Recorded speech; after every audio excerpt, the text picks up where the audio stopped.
bubuksan natin itong ating Pablo merch na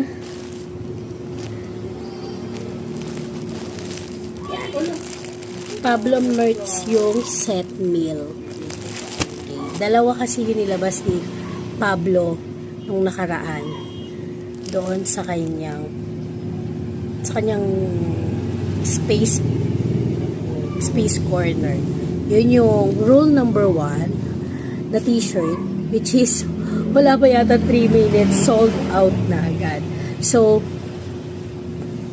ang na-purchase ko na lang is yung the set meal na may maganda namang mga paborito daw to niya. So, let's unbox, guys. Thank you sa tapak.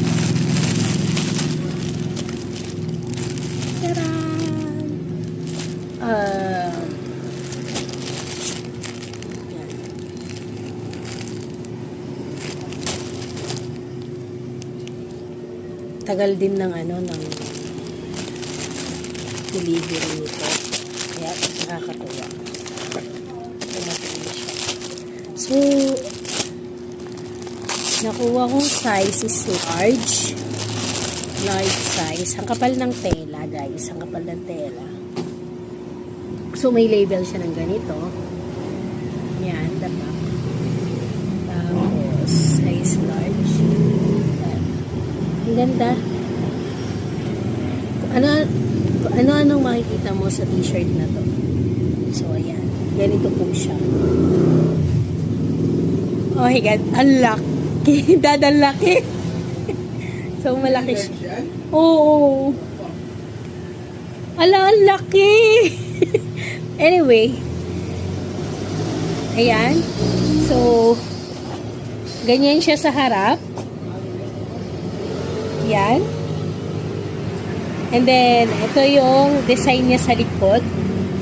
Set meal.